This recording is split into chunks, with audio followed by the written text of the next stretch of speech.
Ladies and gentlemen, it is that time again. This is the KBW podcast, and I am the assassin AK-47, and I am who I am, and I am different from everybody else. We have just witnessed greatness. When you saw me win the leather strap match, we just reacted to it, and it was great. Bulldozer's favorite match of all time. This is the podcast basically talking about what we just reacted to. So, boys, introduce yourselves. What's up, guys? It's the Bulldozer, like AK said. A very exciting react video. Can't wait to jump into it. And I am the best at what I do, Mr. Better Than You, KAGE, a.k.a. Pro Wrestler Fuego Del Sol. And, I'm trying to be as unbiased as possible. I tried to do that when I was watching the match.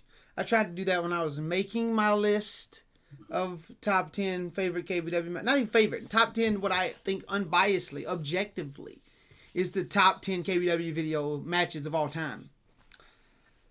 And we got into a little bit of a debate last week. We kind of butted heads, and I was the main ram in this head-butting situation. But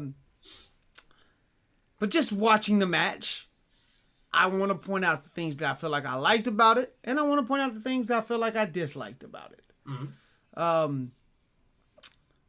But first, I want to know what AK thinks about what the match we just watched. I loved it. That's like I said. I haven't. Wait. What? Before we get into this, like you need to shout out our subscribers, right? No. Go ahead, AK. Nope. All right. No, I'm joking. I'll go ahead and shout out. Of course, if you are a KBW difference maker, you are one of the executive producers. What do I mean when I say one of the difference makers? That means we have a KBW membership. If you love KBW and the things we did all those years ago, we no longer make any money off of any of our old videos. So we started a KBW membership where you can donate as little as 99 cents to help us out, to put some money into a pool where we will eventually, hopefully, have enough money raised to do a KBW reunion at the end of the year. But if you donate a little more, there's a bunch of bevy of perks that you can get. There's a $5 tier where you can ask us questions each week and get your questions read out loud on the podcast. There is a $10 tier where you get to decide what we react on next and watch the reacts early. And then there's the $19.99 $20 tier where you can see a unseen KBW episode every single week. You just saw what would have been the finale if we didn't change our mind. It says take one, KBW finale take one, where it was a triple threat match between the Big Time Mike, KAGE, and AK-47. And those people that get to see that match are these incredible difference makers who did sign up at the final tier. I'm talking Lamar Madison. That's a new name that hasn't been a KBW difference maker as often. Shout out Lamar. Shout out to let's Lamar. go, Lamar. Michael Baxley, Man Ray, Jax Allen, NYEROH, DJ Murder, Leviathan King, Birdo32, Ash Crimson, the One-Eyed God, and Big Time Mike, who could not join us this week, but hopefully will be back next week with us on the KBW podcast. Yep. Now, as I was saying, AK. Yeah. Thoughts on the match? I loved it. Like I said, I had it as my number 2 match of all time. It means a lot to me, that match, because as you can see, that I said it in the last week, man. That's when that's the match that made me really feel like I toughened up. I became like a man after that match. Like, you've seen it. My legs were battered. I still kept going. The welts with the belts all over my back and hand and chest. Like, I was taking all those, belt shots, and I felt that was like the most gruesome and vicious I've been. Also, I feel like the ending was great. The emotion, the dynamic of like choking out KAGE and like, I'm gonna kill you. Like, this is what it took. Like, all this hatred, all this built up to this moment. Like, the only way we could beat each other is like we had to kill each other. I feel like that's such a great story. Like, hey, like, these two been going at it for so long, and the only way the other can put the other away is like going to the absolute depths of like darkness. Can you fully come back from that? And it just came full circle. I'm like, man, this is such great. And like you fighting back, saying, no, I'm going to end you. I'm like, it's not going to end this way. And I'm like, no, it is ending this way. Like this is always how it's supposed to happen. This is how it's always supposed to be. And it's putting that in your head, and you're like fighting back, and like you just couldn't take it. Like it is showing your remorse and your courage and your strength, trying to get out of a crazy situation. I had you basically wrapped up with the belt around your neck. You was losing consciousness, and you kept fighting, but I just kept overpowering you, and it didn't matter how much I overpowered you, just kept fighting until your last breath, and you just couldn't take it anymore, and you just get knocked out. So I just thought that was just beautiful how he did that, and I love the spots we did with the cans, with the suplex. I love the spear in the ditch. Went to the road. I thought that was a cool, like, different location we haven't used yet. The cars going by, I felt more real. Like, oh shit, they can really get hurt in this situation. So that was cool aspect into the match. I also like the Samoan drop on the cans, of course. We always gotta incorporate that in the death trap situation. Obviously, the ladder shot to your head was a big hit. I thought the leg aspect, although it wasn't planned, added to the match, in my opinion. Like, it really showed me, like, really fighting. Like, oh, the Renegades aren't here. AK had basically is crippled. He has nothing. How can he overcome? How can he weasel his way out of this one? We has no help. He's basically done for. How can he figure out a way to get this over and like still be the champion? And man, I just thought that all came together really well. And man, I can't give it more praise, to be honest. Dozer. Yeah, I mean, I still think it was an amazing match. Starting off, I know you said in the video, it wasn't your guys' best promos, but particular AK, I think it was a great promo at the beginning because it was right at the peak of him being this, this villainous bastard, and he just comes in and explains why he wears the belt upside down, and he's just, talking trash and showing his hatred for Cage, and then you go to your promo, and like I said, it wasn't necessarily one of your preaching promos, but it was one of those like, I'm gonna beat the piss out of AK, and like you're just pointing like, I'm gonna do it, and then and even shows the beginning of the match, you don't even get to come out all the way. AK comes out, starts beating the hell out of you before the bell even rings. Just showcases the hatred for that you two have for each other. And again, I was not there during this match. I usually recorded the matches. I was not there, so when I watched it and reacted live with commentary. And so, again, I love the shot, like AK said, going out to the highway. That was something new. That was something awesome. I've always loved the spear into the ditch. Yep. And then you come back. I love the death trap, as we like to call it, the pile of cans. Always got to use that. It's always great. The headshot in that match. Again, that was just a brutal looking headshot that you gave Cage. You really hurt yourself. You really injured your leg in the match. That was another thing that played a good part in amplifying the match because you were really injured, and yet it was the longest match you and Cage had put on. Like, that match was every bit of 40 minutes of you guys fighting. Yep. And you just didn't give up. It seems like usually in matches the performers get slower right as time goes on. You get wore out, you get tired and slower. But it seems like as that match went on, it got better. Like, you guys amped it up, and got more energy. And then again, even all the way to the end, I'm sure I'm missing something. We may talk about it some more, but at the end, when you're like, the only way I can end this man is by killing him. Like, I know we laughed about it in the react, but it's like showed like I got to kill this man to end him, and you just put him out, and you would not let go of that sleeper hold, and that's how you won the match. And again, I still stand by it.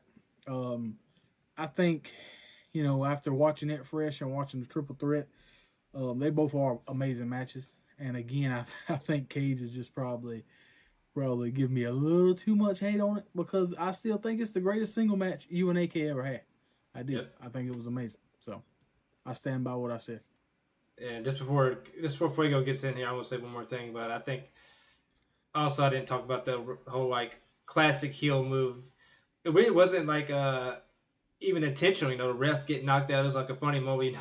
Gavin really sold it as he was like really out of it.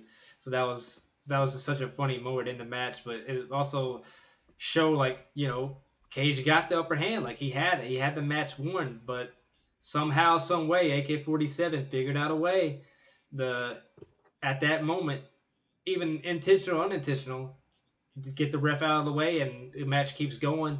Then it was such a cool, dramatic, like, oh, of course, AK hits the awesome knockout. Of course, Gavin gets up. Of course, it's going to end like this. Of course, he's going to get the pin here. And boom, with a big kick. I was like, oh no, we still got more to go. Like, that was such a great false finish, I think. I was like, oh yeah, like, oh, the slow count, like, yeah, this is it. Was that the first time? Was that the first time somebody kicked out an awesome knockout? Yeah, I think so, yep. Yeah. So I mean, that was just even you can see my reaction, like again, because it's been so long since I watched it. When Cage kicked out, I was like, "What the hell, bro? Like, what the hell? That was dope." That's what I think. One more thing I want to add before Cage jumps in here is, again the leather belt shots. There were some weaker ones throughout the match, but there were some brutal ones throughout the match. Exactly. Man. Again, yeah. Like Cage showing off his back. I mean, you guys were really going at it. Yeah, because it was some lower ones because we actually, because in the beginning it's like, oh, it was that much hitting each other. Then we went, damn, this actually does really hurt. We want to kind of like, like not, because I knew it hurt and I know he knew it hurt. So I was like, I think both of us kind of like in our minds like, yeah, we probably want to like let up a little bit and not like really hurt each other here, because like I feel like in the moments where we really need to hit each other, we definitely did, but there are some moments where it's like kind of like filler shots we threw in there because it is a leather strap match. So it's like, oh yeah, we got to throw some leather straps in here. So those probably didn't hit as well, but when it was the big moments, like, oh shit, like when towards the end, I thought we really hit each other pretty hard. So, and also when I tied him up against the ring, those are pretty deadly, stuff like that. Oh, when he tied me up, those are some shots there. So I think that it worked out and bounced out. But there, yeah, of course, there was a few punches, and that's all throughout KBW history. Though our punches and our like actual kicks and shots and stuff doesn't always look the best, but it's all about the intent around it, and I also feel like the storytelling above all really shined in this match. Now, so here we are. Yeah, now Fuego's gonna just destroy everything we said. No. I've waited 13 minutes deep into the pod to say anything. I want so hard to not. I feel like I'm coming in watching the match. I'm coming in with this hypercritical bias in two different ways. I feel like I'm over analyzing it now because I am a pro wrestler and I look at things much differently now as a pro than as I did back then. And then I also am trying to take myself out of the bias of I think the triple threat match is the best match of all time. And you two, and Dozer thinks differently. AK is kind of, doesn't matter. He has it as number 2. And so it's like I can't come in to the match looking to prove it, to prove my point of, it's not the best. I can't come in like that. I have to come in trying to the best I can be objective and look at the match as a whole. And try to put myself in that time frame of like, what did I think about it back then? Mm-hmm. And there's two, and this is kind of what I based my list off of, and we talked about it last week. There's two major things I think KBW did well, right? There was a good balance of extreme moments and storytelling. And I think the best matches have a little bit of both. And there can be even storytelling with the moves. Like anytime me and AK wrestled each other, we would try to use unique counters to the moves that we used on each other. You can see even the quick DDT he tried to hit on me at the beginning of the match, I turned into a roll-up. You know what I'm saying? It's like we've had extremely eloquent or elongated counters to eventually get into the swinging neck breaker. We've done it 1,000 times, right? And I hit you with a What were you difference about to say? maker after the leg drop he was trying to do on the land. Yes. And so we do a good job of telling stories with our own movesets too. Yeah. I think if I am being objective and still trying to have a critical eye on it, I think this match suffers from a pacing standpoint more than anything else. I think it's too long of a match. I think there's like maybe a little bit too much filler in it. However, I think the story is spectacular. Yeah. I think the fact that we both in our own minds wanted to up the level of violence. Mm-hmm. You know what I'm saying? I always prided myself on my technical ability, but to just prove how tough we were, that we will swing leather belts at each other and beat each other.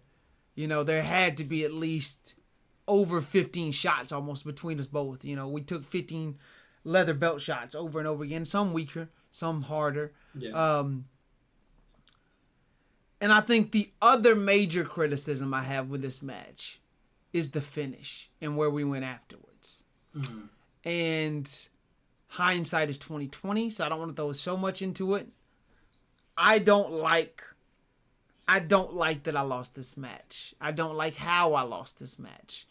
I don't like that I had to win the rematch so badly that I won it on a random KBW TV episode afterwards in a less subpar match. You know what I'm saying? Mm-hmm. I think because I don't like the finish, it weighs down the match in my head a little bit. And maybe that's my own personal beef with the match. You know what I'm saying? I don't want to just talk badly on how I feel about it. I want to explain it and also understand that, hey, maybe that's why I feel the way I do about the match, because of my own personal separate feelings. Maybe everybody else, maybe fans of KBW don't have that feeling. Maybe they don't agree with that sentiment. I think there's a Booker side of me that is like just thinks of like, man, what we could have done so much better at the end of that season, you know, with like I feel like, this is the part I didn't want to do. I didn't want to sit here and compare it back and forth to the triple threat match, but there's also just a part of me that's doing that no matter what, right? I feel like there's no downtime in the triple threat match. I feel like part of that is having the luxury of a third guy. But I feel like the structure of the match, of all the moves connecting and us doing double team moves to each other and stuff, and there's always something going on that is cool. Where I thought there was moments in this time that were a little boring that we've seen before, you know, the neck breaker spots or like the little things in between. I feel like if we would have if we could have done that stuff at the beginning and put the road and the spear and the Samoa dropping the cans in the middle and then end it with the big falsies at the end, I think I would like this match better.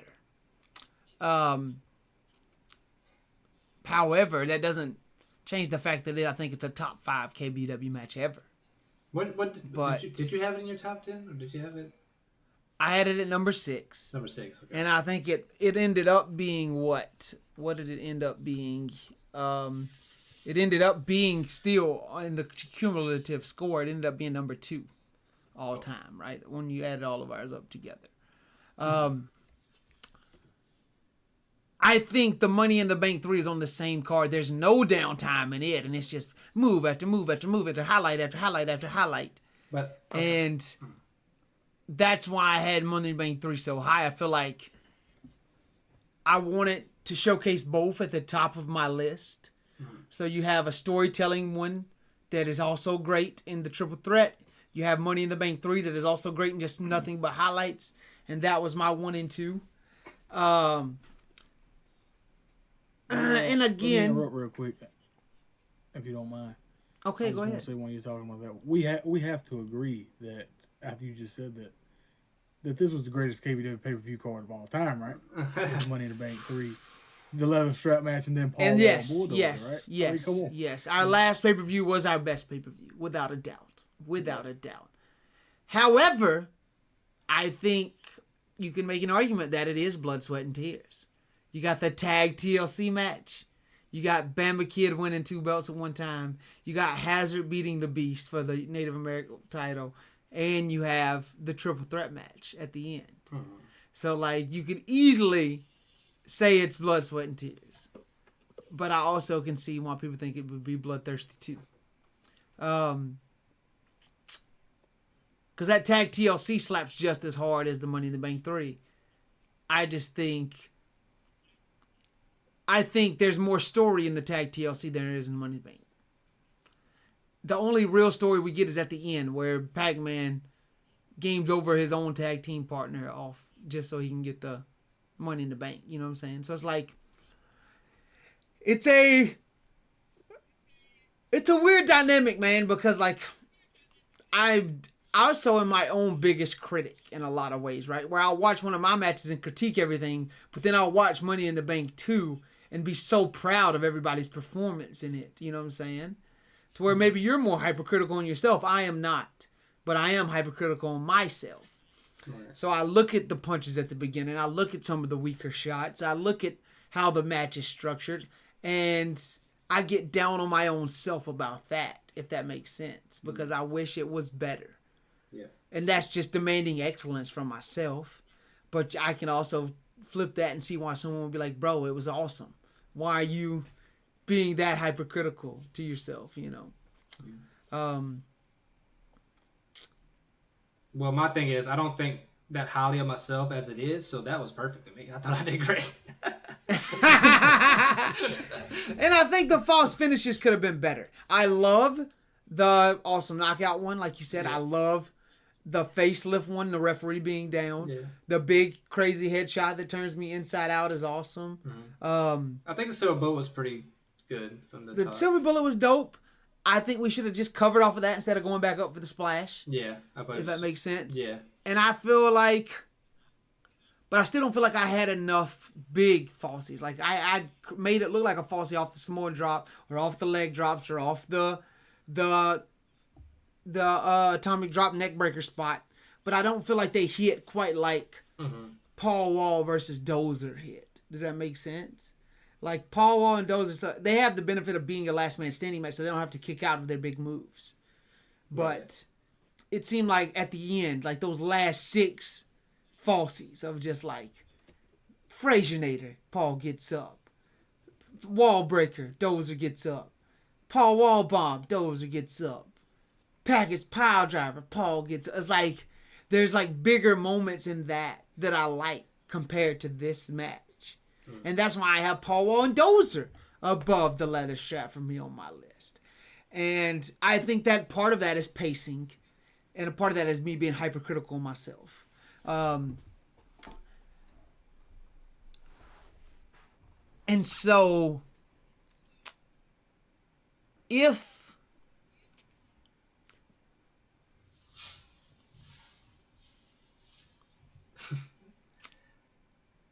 he would have not have put career versus streak over triple threat, maybe I don't have a big of a problem. It all comes back down to this. All leads back to career versus streak.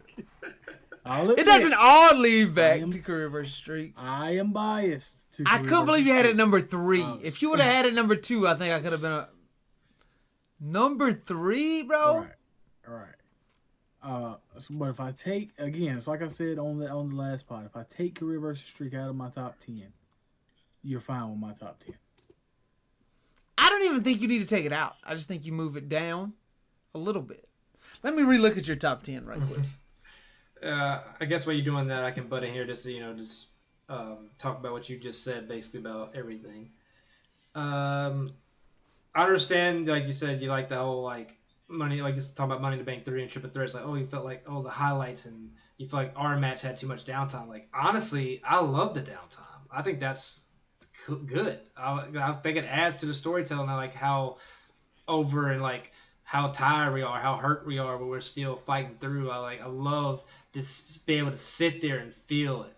in that moment. Sometimes when it's just highlight after highlight after highlight, it's like, okay, it's like this is fun. This is fun to watch, but I don't really feel anything from it. It's just like, oh, this is a cool like fun time KBW match. But for me, I like the matches where I actually feel something like, oh damn, I really felt like that storytelling was just so damn good. Like I would just put that over it because I feel like the downtime to me added towards the match in a way like, oh shit, like man, these guys are really tired. They're fucking throwing out all the stops and like makes you really sit there and just sit with it and like damn, like I'm watching these two really hit each other. I'm watching these two like really go all out and try to win this match. And I don't know, sometimes I really like when you just like you sit back and you can breathe and like look at like process what you just saw and like, oh shit, all that led to this moment. I can actually think about it for a second and see, all right, now what's next. Now I can think about, oh, what could they do next, because I have time to think about, oh. But sometimes when you have like bang, non-stop action, sometimes it can get lost in the shuffle. And that's why I agree. I don't fully agree with you not. I feel like the downtime isn't like a super like critical thing in my opinion, because I think it added to it.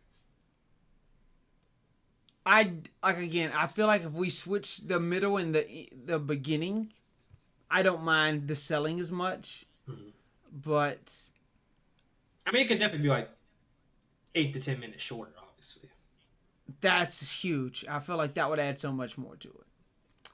But I don't disagree, and I'm not mad that you have it second all time on your list. And you was talking about Triple Threat, and I was like, yeah, I mean, I have it above Leather Strap, so like, clearly I like it more than Leather Strap. Yes, so. yes. And I think if you AK had to list the reasons why you like Triple Threat above Leather Strap, what would they be? I put it above Leather Strap because I think adding Bulldozer into the mix opened up our arsenal more, opened up our different moves that we could do with him and incorporate him because of all the stuff we did. And I think he adds a cool dynamic because he's a bigger guy than us, and we could do a lot more cooler things with him that we don't get to do in our matches. And I feel like that flowed better. And also, of course, yeah, like since we have that third guy, things got to move. The pacing is better, obviously, in the leather strap match. But I don't know. I'm thinking about it now. It's like, do I like the storytelling more in Leather Strap than the Triple Threat? Also, obviously, it's a big story. It's like the big top three, but it wasn't like emotional. Like I feel like or anything. I feel like the Leather Strap had more emotion behind it.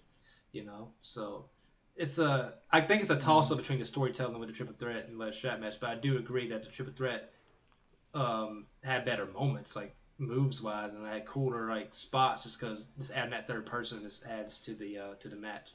So I think that and obviously I'm biased. Of course, I like the finish of the Leather Strap match because I won. So I mean, of course, I'm not gonna agree with like not liking the finish because I love the finish. I thought it was great.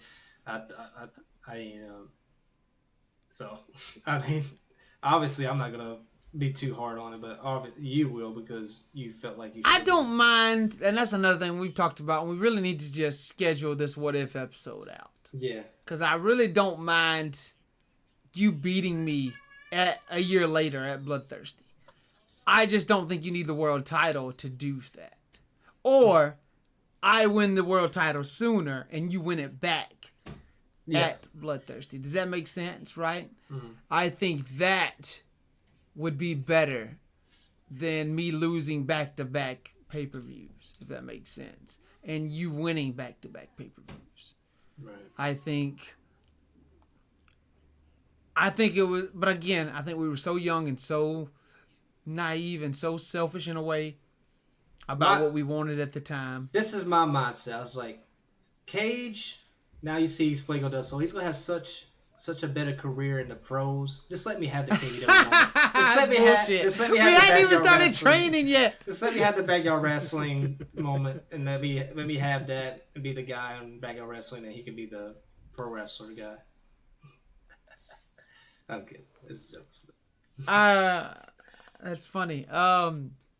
Yeah, when you really think about it, like I said, I don't hate this match. I just think the older I get, the more critical of it I become. And that does dampen the way I feel about it. And that's probably why it's so low on my list. Well, When I look at my list here's the and thing. I think of the, go ahead. Here's the thing for me.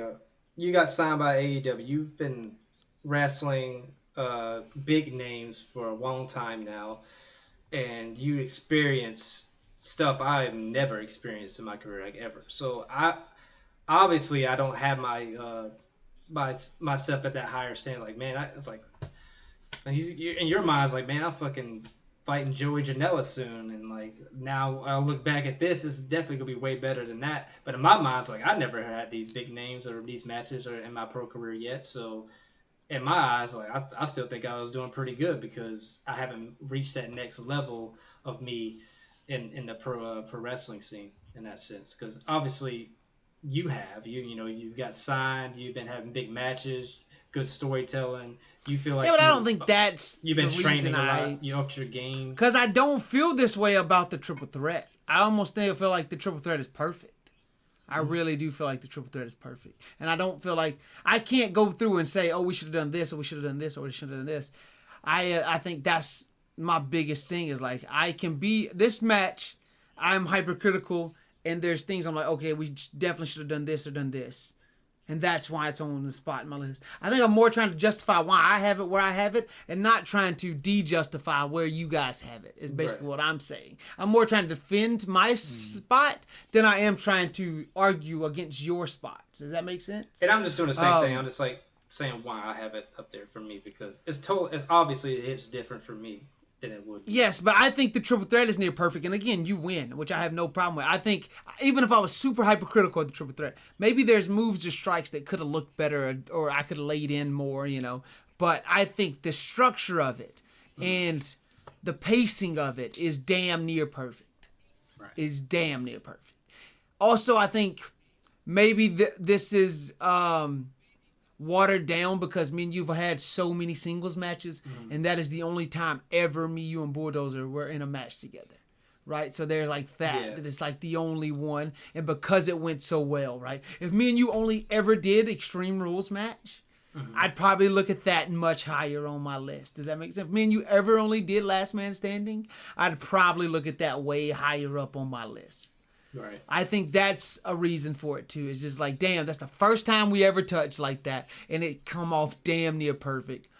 I think that's why I love it so much, and that's why it's my number one. And I think that's one of the reasons it's your number one as well. You're more arguing towards Bulldozer because he didn't have it at number one. So he didn't have it at number two.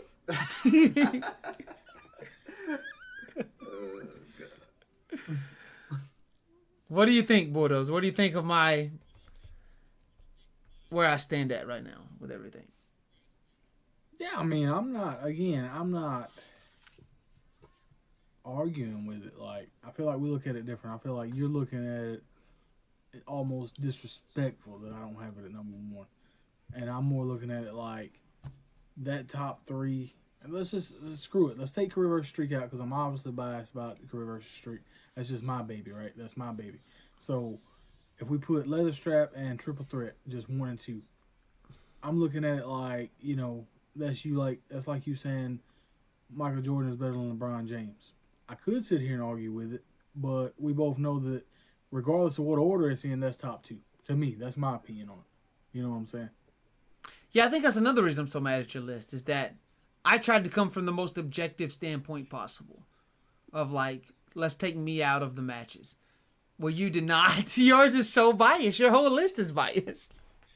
My whole list is not biased. Bro, like, I love career versus streak. That's my favorite match. My personal favorite match. I think your list is more based on storytelling than it is. Your list is more based on storytelling than it is extreme movements, for sure. For sure. And again, you ought to respect it, the career versus streak, because like you said, at the time I hated it. I hated taking the loss so much. I just think Dozer versus Bama Kid 2 is so much better. So much better. I think next week we gotta react to Dozer versus Bama Kid 2. Oh, yeah. Just to see. I was already gonna suggest that. Just to see how we feel about it, you know. Really figure out where it stands, you know, with us. and see if you disagree now that do you have it above or below? Do you feel like you still justify career versus streak being in the right spot? I feel like besides the latter spot in that first match and it being Bama Kid's first win, it's really not memorable besides it being at your spot for the first time. Where I think there's so many memorable spots and moments in Dozer versus Bama Kid too. I mean, I'll save it if you want to and talk about why I prefer career streak over it. But, you know, I just, I watched, like, whereas Leather Strap, I have not watched in a long time. So it was more refreshing doing the react. I've watched career streak and the qualifiers several times. So, you know, I'm pretty firm on my opinion on which one I like better of the two. That's crazy. And it's also crazy for me probably to not have career versus streak on my top 10 list. You know, I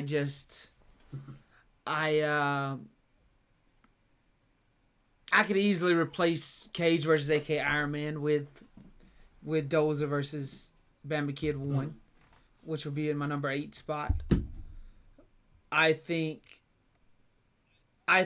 when you talk about impact, when you balance impact it had on the channel versus how good the match is versus how good the story is, or I guess not even how good the match is, how good the moments are in it versus how good it is, easily top 5 probably career versus streak, right? If you balance them all out, right? Moment, just like Money in the Bank 2, I think is like top 3 really if you think about how if you put in impact. But really when we're making these lists, we're just making it best moments and best storytelling, really, is what we're really comparing when we made these lists. But if you talk about impact on the channel, then you got to put Royal Rumbles in there. You know, you have to put the Money in the Banks in there. You have to have TLC higher, right? Because the impact it had on the channel. Yeah. All KAGE versus AK matches, that story, you know, carried the company for so long. Again, all of this is subjective. And that's another reason Go ahead. What'd you say, Dozer? Oh, I was just gonna say that's another reason I don't know, if you don't count House Brawl, I don't have just a KAGE versus AK singles match in there besides the leather strap match. And you know, if we took the leather strap match out of my list, I would feel like that would be disrespectful, right? Like you have to have a KAGE versus AK match in there somewhere. And again, it would probably be the what was it, the Extreme Rules? Which one did I say? Maybe. Last Man. Iron Man, Extreme Rules, Last Man Standing match, you know, and then leather strap for them. Iron Man. I love the Iron Man. Yeah. I think. I don't know. I think I don't put it. I put a ton of stock in KAGE versus AK, but I think of the 3 pillars of KBW higher than I think of the rivalry. Does that make sense? It's like I think the Bulldozer's ascent in KBW means just as much as KAGE versus AK in a lot of ways, and so for them, yeah, I appreciate it. Because my thing is, I agree with that, KAGE, because a lot of companies have a KAGE and AK, Backyard Wrestling. Yes. But a lot of companies didn't have what we had with you, Dozer. Like, they did not have, like, this menacing big, like, and also very agile for your size, too, that can really, like, go in a ring like that. So I feel like that really, like, you added so much to KBW because obviously there's always usually 2 dudes that have great chemistry when they start a Backyard Wrestling company, and they usually have a lot of matches together. But adding you, man, it was just, like, it really took us to another level.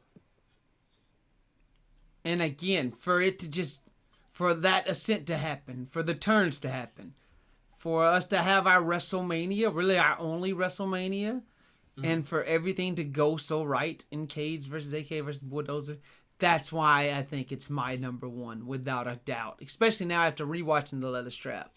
I think I put multiple matches above it. I love it. I think the brutality is awesome. I think The referee bumps are awesome. I think going to the road is awesome. I think the Samoan dropping to the cans is awesome. I think me getting fucking nearly concussed and knocked out with that ladder is awesome. Oh yeah, I forgot about that. Yes, That's bro. fucking dope. That's nuts. Yeah, yeah. You know. We should have added a table I think- spot. I mean, it almost worked. The death trap almost works as its own table spot. You know what I'm saying? And it seemed like our fucking table spots never go right in KBW anyway. Only because we use like those flimsy ass doors and it just never goes. It just doesn't. Flimsy plywood, bro. That flimsy doors. That's all we had, bro. That's all we had. I'll say this though, if you guys think the triple threat match was good, I hate to be the bearer of bad news for the fans, but I think if we ever could have got the fatal 4-way with the additional Paul Wall, it would have been incredible, we would have it dog. ranked over. Oh, it'd be number one. Absolutely, without a doubt. I remember when we did go out there and start planning at your house. Remember, for a little bit, I was just like, "This, we don't have enough time. I need to do more. I need to we can't get this recorded today because this planning out needs to be better. Like that, we can just keep going with all the cool spots that we could do with each other. Oh man, I think that's the biggest what if match that never happened, man. No doubt. Yeah. But I think watching it back, I absolutely stand by my statement. Yep. And re-solidify that KAGE versus AK versus Bulldozer is the greatest match in KBW history. There you go. And I want to know what the fans think. I want to know what you guys think. I know we argued about it last week, but after rewatching the leather strap match, am I being hypercritical? Am I being overcritical? Am I giving the triple threat match too much credit? Am I downplaying the significance it had on KBW back in the day? You tell me. I want to know.